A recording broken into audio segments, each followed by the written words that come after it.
नहीं, कोई बहुत ऐसा है, जैसे मैंने बताया कि माननीय जो सदस्य हैं विपक्ष के, वो अपनी बातें उठाते हैं, कभी वेल में आ जाते हैं, प्रोटेस्ट करते हैं, गर्मजोशी में कुछ नहीं चाहते हुए भी कुछ बोल देते हैं, असंसदीय शब्द का इस्तेमाल हो जाता है, तो उन्हें खाली बता दिया जाता है ये असंसदीय शब्द है, इसे इसकी पुनरावृत्ति नहीं हो।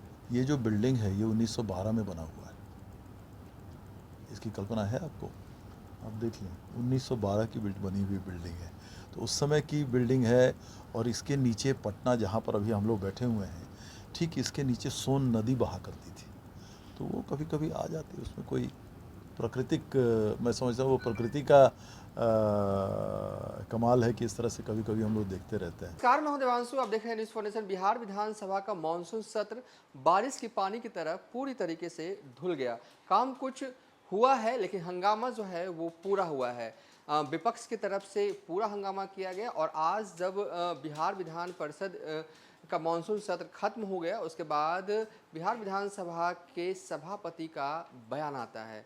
और आखिरी दिन था आज, और आखिरी दिन पटना में खूब बारिश हुई और बारिश इस तरीके से हुई कि बिहार विधानसभा जाने वाले रास्तों में भी पानी आ गया, पॉर्टिको में भी पानी आ गया। एक तरह से आप ये कह सकते हो कि बिहार विधानसभा हो, परिषद हो, हर तरफ पानी ही पानी आज दिख रहा था। इस पर भी सभापति महोदय ने कहा कि इसे रोकना मुमकिन नहीं है। बरसात है, स्ट्रक्चर जो है वो बिहार विधानसभा का पुराना हो चुका है, अब इसमें बदलाव नहीं किया जा सकता। बारिश आएगी तो कुछ देर के लिए तो पानी जो है वो रहेगा ही। और साथ ही सत्र को लेकर कहा कि अगर विपक्ष हंगामा नहीं करेगा तो कैसे काम चलेगा। आप इसे हंगामेदार सत्र नहीं कर सकते हैं, कुछ काम भी महत्वपूर्ण जो है वो हुए हैं। अब आपको छोड़े जाते हैं सभापति के पूरे बयान के साथ। अपनी आवाज़ उठाने की या वॉकआउट करने का या जो बातें हैं करने का अधिकार रहता है। क्या हंगामा से सत्र के कार्रवाई में भी कुछ बाधा पहुंची? नहीं, सारे के सारे बिजनेस, कल आपने देखा कि 100% बिजनेस, जितने हमारे प्रश्न थे, अभिसूचित थे, तारांकित थे, ध्यानाकर्षण थे, शून्यकाल थे, निवेदन थे, सारे के सारे निपट गए, 100% निपट गया। किसी दिन कम, किसी दिन का ज़्यादा तो होता ही। कभी कभी कोई ऐसे प्रश्न होते हैं जिन पर बहुत ज़्यादा लंबा तक चर्चा होती है, तो उस दिन भी दूसरे प्रश्न बाधित हो जाते हों, लेकिन मिला जुला के अच्छा ही रहा। सत्र में कुछ ऐसी चीजें भी हुई जो आपको उसमें फिर हस्तक्षेप करना पड़ा था सर? नहीं, कोई बहुत ऐसा है, जैसे मैंने बताया कि माननीय जो सदस्य हैं विपक्ष के, वो अपनी बातें उठाते हैं, कभी वेल में आ जाते हैं, प्रोटेस्ट करते हैं, गर्मजोशी में कुछ नहीं चाहते हुए भी कुछ बोल देते हैं, असंसदीय शब्द का इस्तेमाल हो जाता है, तो उन्हें खाली बता दिया जाता है ये असंसदीय शब्द है, इसे इसकी पुनरावृत्ति नहीं हो।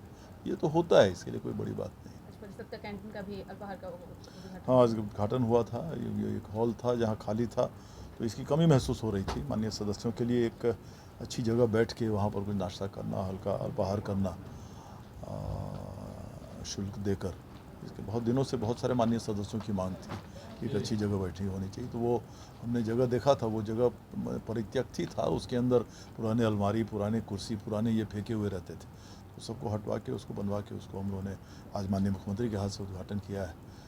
मुझे विश्वास है कि वो बहुत ही लोकप्रिय होगा वो जो जगह है, क्योंकि वो पूरा विधान परिषद, विधानसभा सचिवालय, जितने यहाँ के लोग हैं माननीय सदस्य के अलावा भी उन लोग के लिए भी सेक्शन है एक, वो भी बहुत बढ़िया ये है। और फास्ट फूड वहाँ मिलेंगे, बहुत स्वादिष्ट व्यंजन रहेंगे वहाँ पर। और हमारे यहाँ बगल में सचिवालय है, बिहार सरकार का सचिवालय है, सेक्रेटेरिएट, वहाँ के भी लोग आएंगे, तो मुझे विश्वास है कि बहुत अच्छा वो पॉपुलर बनेगा। सर, एक सवाल है, घंटा भर की बारिश में पूरा विधानमंडल पानी पानी हो गया।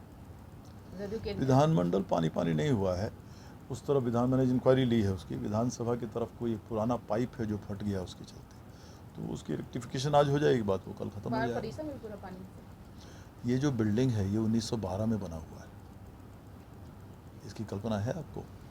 आप देख लें, 1912 की बनी हुई बिल्डिंग है, तो उस समय की बिल्डिंग है। और इसके नीचे पटना, जहाँ पर अभी हम लोग बैठे हुए हैं, ठीक इसके नीचे सोन नदी बहा करती थी, तो वो कभी कभी आ जाती है। उसमें कोई प्राकृतिक, मैं समझता हूँ वो प्रकृति का कमाल है कि इस तरह से कभी कभी हम लोग देखते रहते हैं। देख नहीं रहे किस तरह से पूरे उत्तरांचल में और हिमाचल में किस तरह से क्या क्या डिज़ास्टर हो रहे हैं, तो स्वाभाविक है, उसमें कोई नहीं। इस तरह से होते रहेंगे और उसका इलाज करते रहना पड़ेगा। लेकिन एक अंतिम सवाल रहेगा सर, नीरज कुमार ने, मुख्य प्रवक्ता जो जदयू के हैं, उन्होंने कहा कि इस परिसर में किसी को हस्तक्षेप करने की इजाज़त नहीं दी जाती है।